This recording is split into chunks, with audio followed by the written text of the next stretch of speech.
To this day, I don't know of any other example in Europe where an entire police force helped save the Jewish community of one town. Before I came to Nancy, I had never heard of this kind of act of resistance at the heart of a police force which collectively said no to what was happening at the time.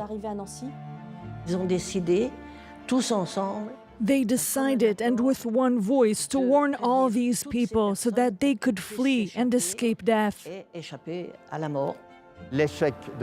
The failure of this roundup is seen as exceptional on a national scale. Just 30 out of 385 foreign Jews ended up being deported, and that had never been seen before.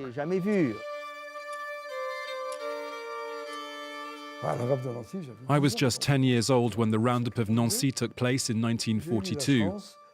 I'd already been lucky enough to have come across a team of police officers who had first helped me avoid the Veldiv roundup in Paris. Mr. Edouard Vigneron came to fetch us in Paris, and he brought us back to Nancy. And once here, we were hidden away by Mr. Charles Bouilly at his own home. At the time, he said, "I want the young boy and his mother Paulette to come to my house on the day of the Nancy roundup." The day before, he came to get us, and he took us to his house. When it comes to being hidden away, you can't really do any better than being hidden at a policeman's home.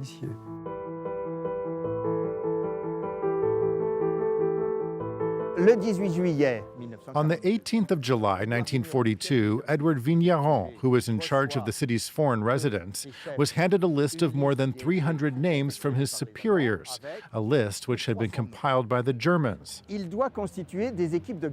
was ordered to put together a force which was then told to go to all of the houses in the streets of central Nancy, where lots of foreign Jews lived, and they were ordered to arrest them. This group of 7 officers, headed up by Edouard Vigneron, decided to say no.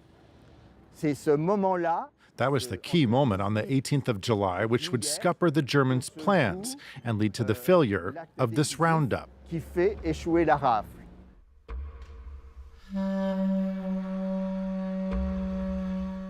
For a long time, I had no idea what my father had done. Here we have a photograph which shows Mr. Pinault, who was one of the 7 police officers, along with my mother and my father, Charles Touron.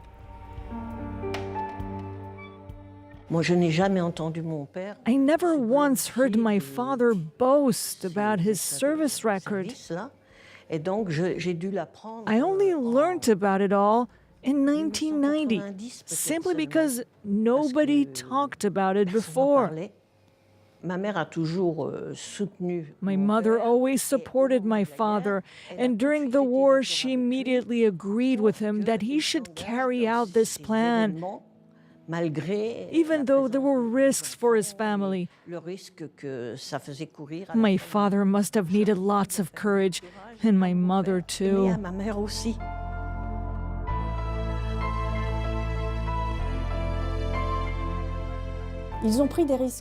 They took some serious risks, and they took them after consulting with their wives.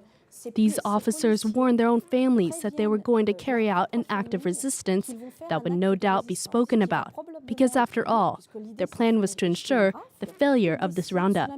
At the instigation of Edouard Vigneron, who stayed at the police HQ to avoid raising any suspicion, the other members of the plot went to warn as many families as they could.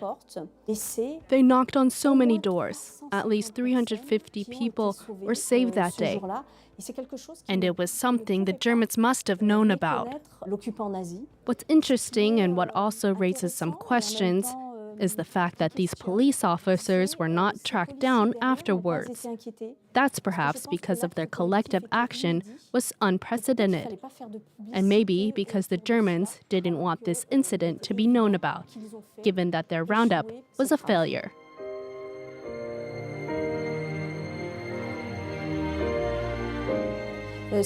What I find really touching about this whole story is the fact that these officers should always be an example to all police forces, and not just the one in Nancy. It was truly an act of bravery. We were fortunate enough to meet some really exceptional people. They were extraordinary.